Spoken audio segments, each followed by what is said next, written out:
Hi friends, welcome back to my channel. ಇವತ್ತು ಶನಿವಾರ. ನಾನಿವತ್ತು ನಿಮಗೊಂದು ಸ್ಪೆಷಲ್ ರೆಸಿಪಿನ ಶೇರ್ ಮಾಡ್ತಾಯಿದ್ದೀನಿ. ಅದೇನಪ್ಪ ಅಂದರೆ ಮಲ್ನಾಡ್ ಸ್ಟೈಲ್ ಹಾಗಲಕಾಯಿ ಪಲ್ಯ. ನಾನು ಇದಕ್ಕೆ ಒಂದು ಹಾಗಲಕಾಯಿ ತೊಗೊಂಡು ಅದ್ರ ಬೀಜ ಎಲ್ಲ ತೊಗೊಂಡು ಈ ಥರ ಕಟ್ ಮಾಡಿ ಇಟ್ಕೊಂಡಿದ್ದೀನಿ. ನೆಕ್ಸ್ಟ್ ಇದನ್ನು ಸಣ್ಣಗೆ ಕಟ್ ಮಾಡ್ಕೊಬೇಕು. ಪಲ್ಯಕ್ಕೆಲ್ಲ ಯಾವ ಥರ ಕಟ್ ಮಾಡ್ಕೊತೀವಿ ಆ ಥರ ಕಟ್ ಮಾಡ್ಕೊಂಡು ಒಂದು ಪ್ಲೇಟಿಗೆ ಹಾಕ್ಕೊಂಡು ಇಟ್ಕೊಂಡಿದ್ದೀನಿ. ನೆಕ್ಸ್ಟ್ ಇದಕ್ಕೆ ನಾನು ಸ್ವಲ್ಪ ಉಪ್ಪು ಮತ್ತು ಸ್ವಲ್ಪ ಅರಿಶಿನ ಪುಡಿ ಇದೆರಡನ್ನೂ ಹಾಕಿ ನಾವು ಹಾಗಲಕಾಯಿನ ಚೆನ್ನಾಗಿ ಮಿಕ್ಸ್ ಮಾಡಿ ಇಟ್ಕೋಬೇಕು. ಹಾಗಲಕಾಯಿನ ಉಪ್ಪು ಮತ್ತು ಅರಿಶಿನ ಪುಡಿ ಜೊತೆ ಚೆನ್ನಾಗಿ ಮಿಕ್ಸ್ ಮಾಡಿ ಇಟ್ಕೋಬೇಕು. ನಾನು ಅದನ್ನು ಮಿಕ್ಸ್ ಮಾಡ್ಕೊಂಡು ಒಂದು ಪಕ್ಕಕ್ಕೆ ಇಟ್ಕೊಂಡಿದ್ದೀನಿ ನೋಡಿ. ನೆಕ್ಸ್ಟು ಒಂದು ಪ್ಯಾನ್ ಇಟ್ಕೊಳ್ಳಿ. ಅದಕ್ಕೆ 4 ಚಮಚದಷ್ಟು ಉದ್ದಿನಬೇಳೆ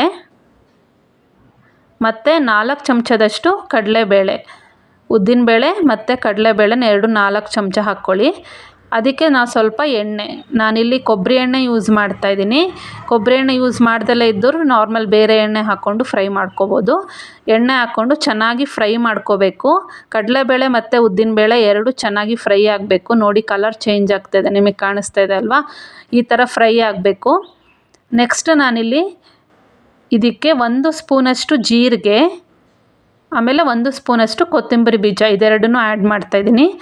ಇದು ಅದ್ರ ಜೊತೆಗೆ ಚೆನ್ನಾಗಿ ಫ್ರೈ ಆಗಬೇಕು. ಆಮೇಲೆ ಖಾರಕ್ಕೆ ಎಷ್ಟು ಬೇಕೋ ಅಷ್ಟು ನಮಗೆ ಒಣಮೆಣ್ಸಿನ್ಕಾಯಿ ಅದು ಹಾಕ್ಕೊಂಡು ಒಂದು ಪ್ಲೇಟಿಗೆ ಹಾಕ್ಕೊಂಡು ಅದನ್ನು ಕಂಪ್ಲೀಟ್ ಕೂಲ್ ಆಗಕ್ಕೆ ಬಿಡಬೇಕು.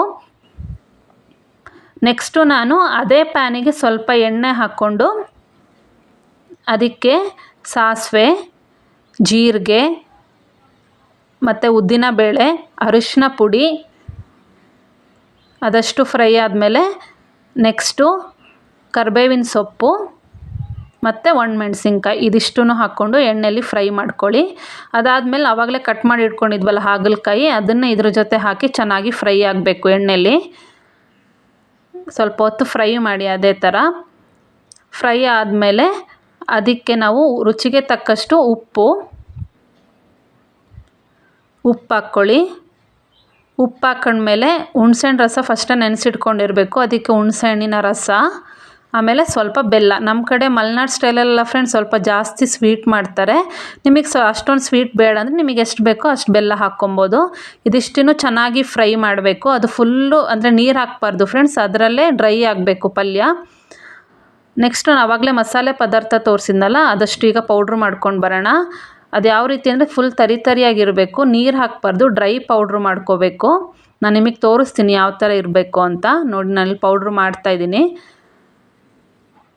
ಪೌಡ್ರ್ ಆದ ಕೂಡಲೇ ನಾನು ನಿಮಗೆ ತೋರಿಸ್ತೀನಿ ಯಾವ ಥರ. ನೋಡಿ, ಈ ಥರ ಪೌಡ್ರ್ ಆಗಿರಬೇಕು.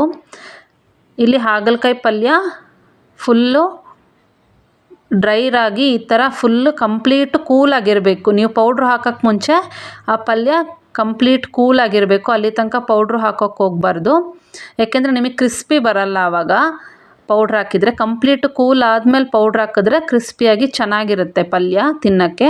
ನಿಮಗೆ ಖಾರಕ್ಕೆ ಎಷ್ಟು ಬೇಕೋ ಅಷ್ಟು ನೋಡ್ಕೊಂಡು ಮಿಕ್ಸ್ ಮಾಡ್ತಾ ಬನ್ನಿ. ನೋಡಿ ಫ್ರೆಂಡ್ಸ್, ಹಾಗಲಕಾಯಿ ಪಲ್ಯ ರೆಡಿಯಾಗಿದೆ. ಪಕ್ಕಾ ಮಲ್ನಾಡ್ ಸ್ಟೈಲ್ ಹಾಗಲಕಾಯಿ ಪಲ್ಯ. ಅನ್ನಕ್ಕೆಲ್ಲ ತುಂಬ ಚೆನ್ನಾಗಿರುತ್ತೆ ತಿನ್ನೋಕ್ಕೆ. ನೀವು ಮನೇಲಿ ಟ್ರೈ ಮಾಡಿ, ಟೇಸ್ಟ್ ಮಾಡಿ ನನಗೆ ಕಮೆಂಟ್ ಮಾಡಿ ಫ್ರೆಂಡ್ಸ್. ನನ್ನ ವಿಡಿಯೋ ಇಷ್ಟ ಆಗಿದ್ರೆ ಲೈಕ್ ಮಾಡಿ, ಶೇರ್ ಮಾಡಿ, ಸಬ್ಸ್ಕ್ರೈಬ್ ಮಾಡಿ. ಮತ್ತೆ ಸಿಗ್ತೀನಿ ಮುಂದಿನ ವಿಡಿಯೋದಲ್ಲಿ. ಅಲ್ಲಿವರೆಗೂ ಬಾಯ್ ಫ್ರೆಂಡ್ಸ್.